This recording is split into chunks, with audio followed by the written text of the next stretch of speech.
এই বছর দেখলাম আমাদের এক শায়েখ বলেছে যদি ঈদের দিন কুরবানি করে নতুন জামা পরে এটা বেদাত। সহ্য না করি পারবেন আপনি?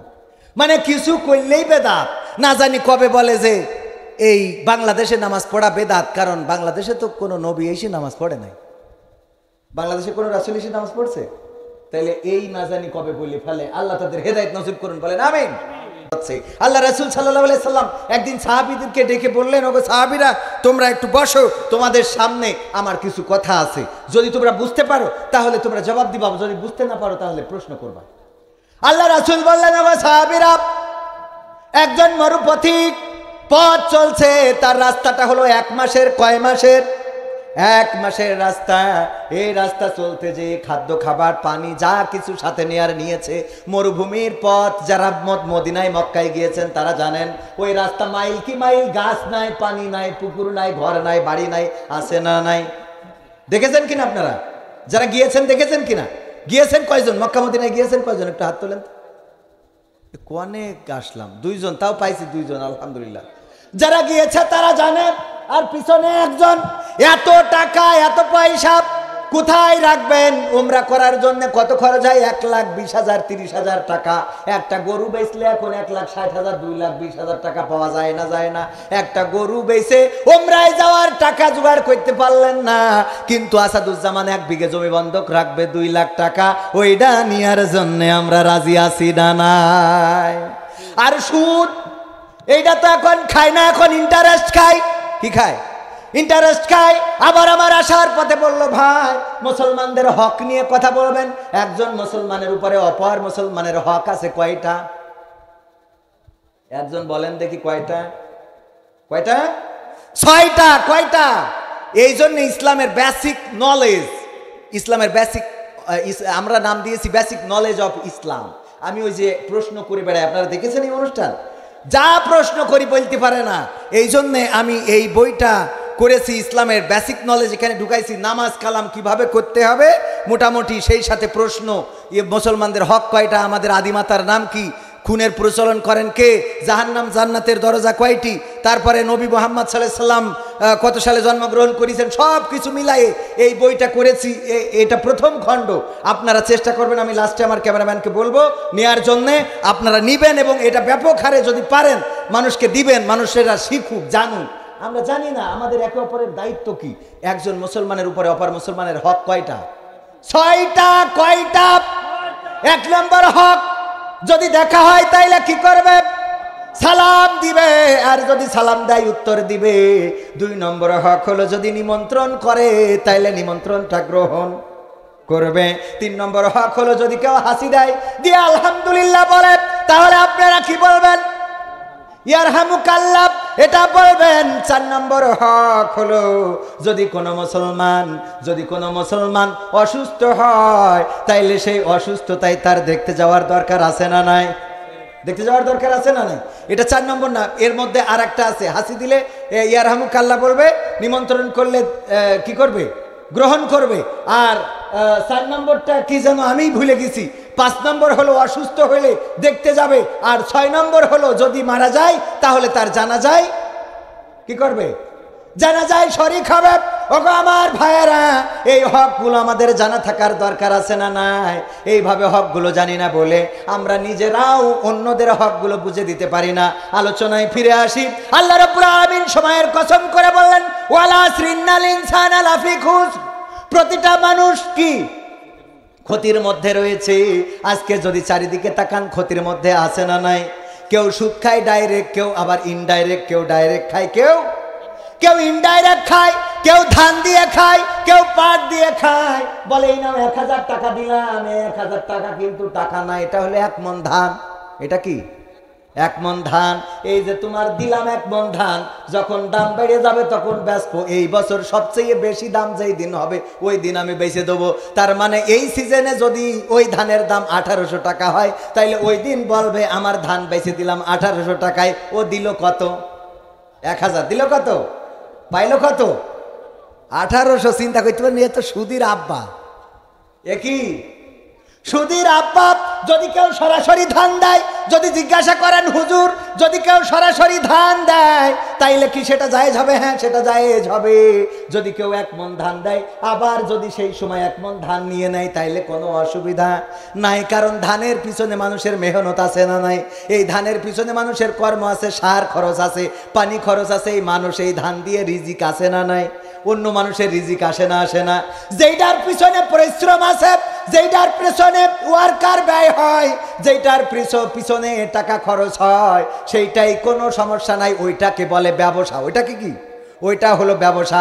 ওইটা করতে যে ওই ধান মাড়াই করার জন্য মেশিনের দরকার হয়েছে, ওই ধান বাস্তা করার জন্য মানুষের দরকার হয়েছে, ওই ধান ট্রান্সফার করার জন্য ভ্যানের দরকার হয়েছে, ওই জন্যে ওই লোকগুলো কাজ করে করে টাকা উপার্জন করেছে না করে নাই? কিন্তু আপনি যদি সরাসরি 1000 টাকা দেন, দিয়ে বলেন 1 মণ ধান দিলাম, এর পিছনে কি ভ্যান লাগে নাকি?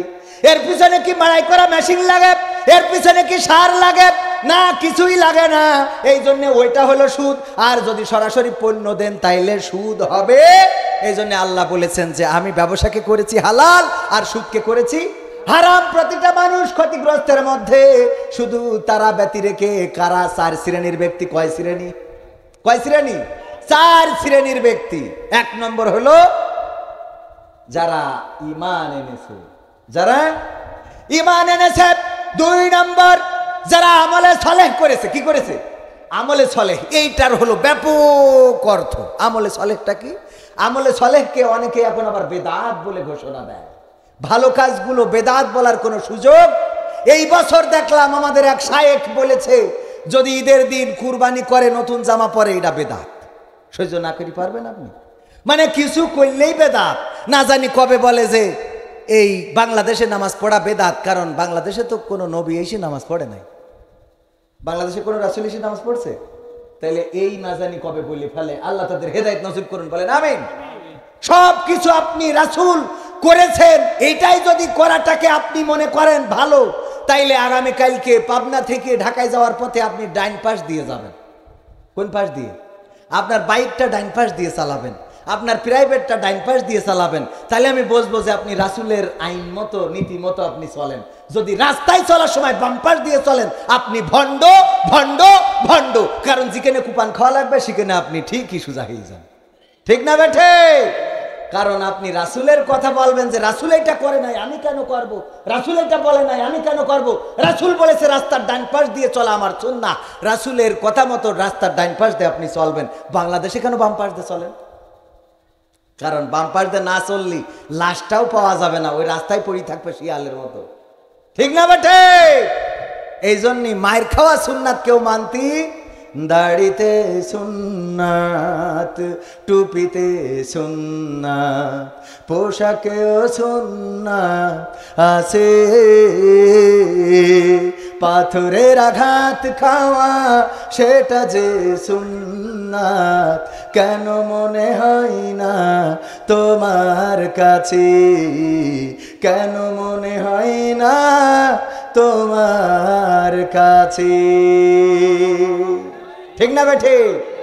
নবীর প্রেমে তুমি দাওয়াতে তাবলীগ ধারণ করেছ বুকে, সেই তুমি আজ কেন জুলুমের প্রতিবাদে আওয়াজ তোলো না মুখে? মেসওয়াক করো তুমি রোজ প্রতিদিন, সেখানেও সুন্নাত আছে।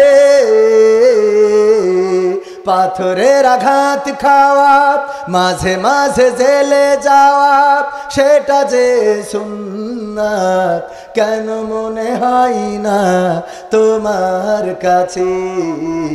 কেন মনে হয় না তোমার কাছে? ঠিক না বেঠে? আল্লাহ রাসূল কোন জায়গায় যদি বাদ্য বাজনা বাজত, কানের মধ্যে আঙ্গুল ঢুকিয়ে দিতেন, সেটা শুনতেন না। অন্যায় দেখলে প্রতিবাদ প্রতিরোধ করতেন। যেখানে অন্যায় সেখানে রাসূলের প্রতিবাদ ছিল না? ছিল না? রাসূলের সাহাবীরাও প্রতিবাদ করেছেন, প্রতিরোধ করেছেন। অন্যায় হইতে দেয় নাই, অপরাধ হইতে দেয় নাই, একটি সুন্দর সমাজ গঠন করেছেন, বিনির্মাণ করেছেন রাসূলের সুন্নাত যারা মানে।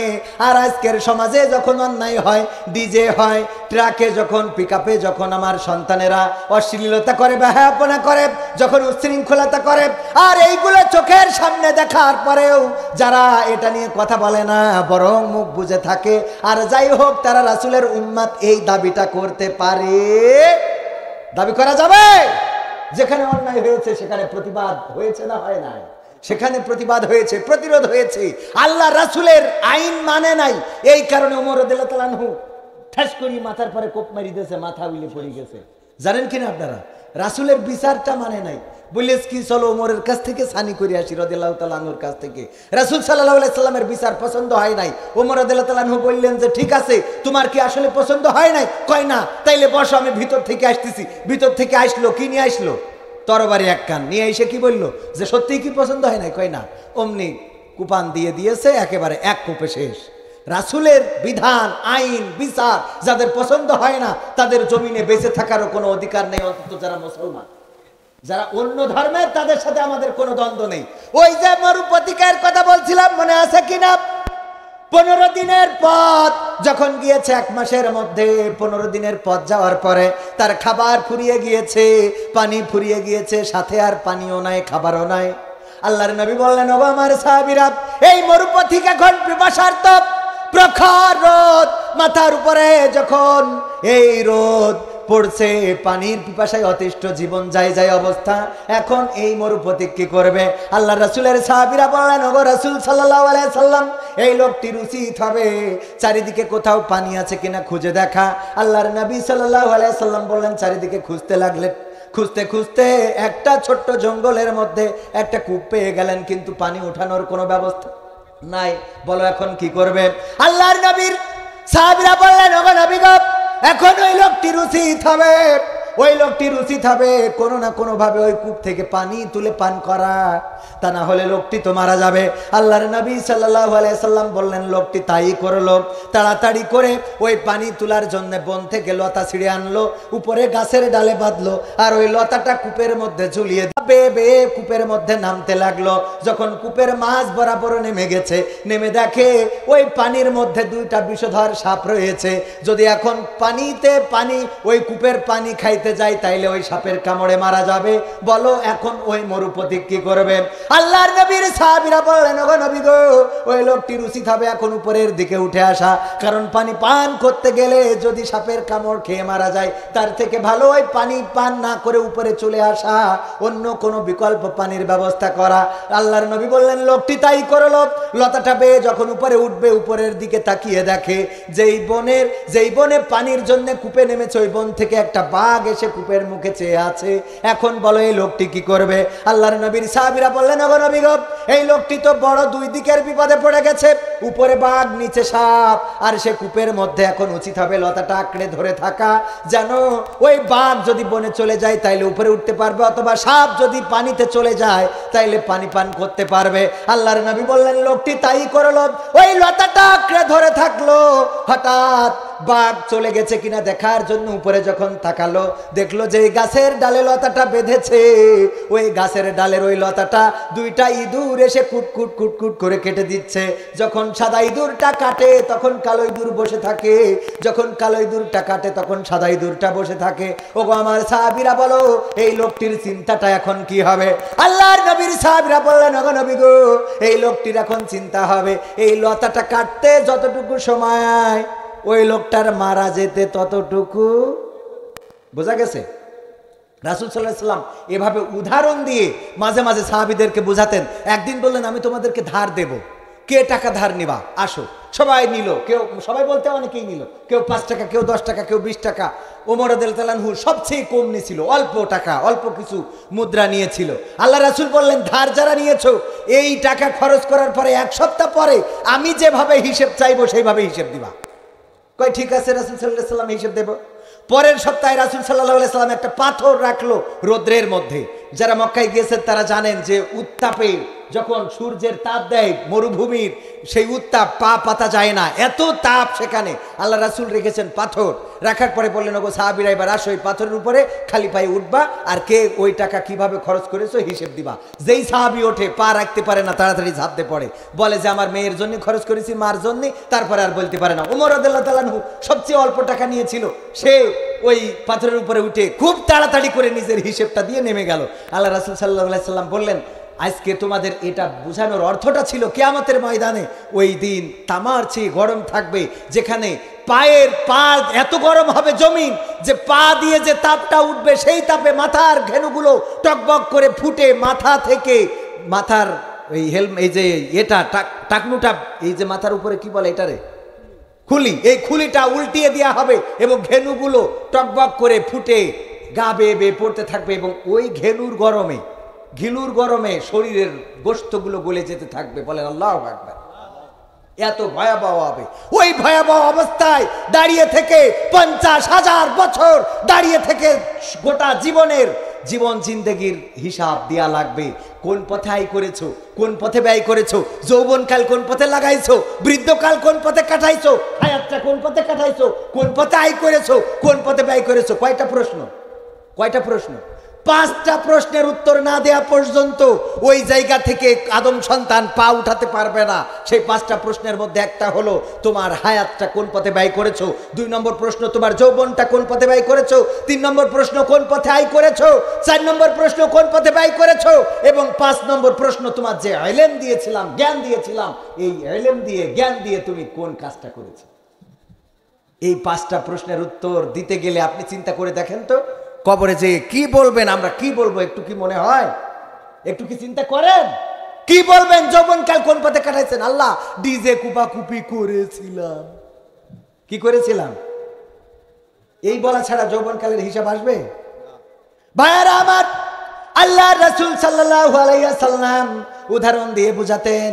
আগের যে ঘটনাটা বললাম, রাসূল সাল্লাল্লাহু আলাইহি ওয়াসাল্লাম বললেন, সাহাবীরা এবার আমার কাছে মিলিয়ে নাও, এই দুনিয়াটা আমি কূপ দিয়ে বুঝিয়েছি, যে কূপের কথা বলেছি ওটা দুনিয়া, আর এই দুনিয়ার মধ্যে ওই মরুপথিক হলো আমরা সবাই মুসাফির, কবে চলে যাব জানি না।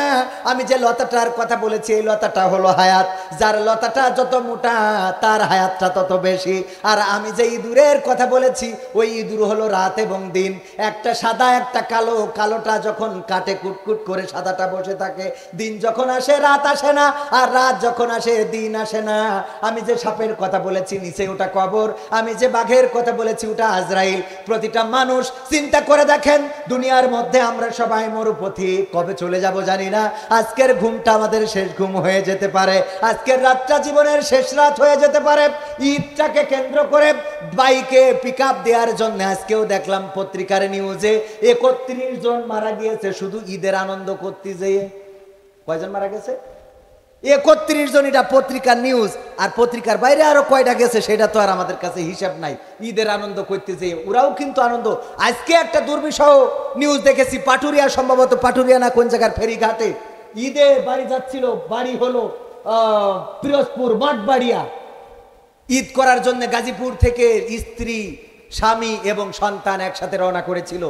লঞ্চ ভিড়াতে যেয়ে তাড়াহুড়ো, একজন আরেকজন ঢুকাবে, এর মধ্যে দড়ি ছিঁড়ে ধাক্কা দিয়ে 5 জন মারা গেছে। দেখেছেন না আপনারা?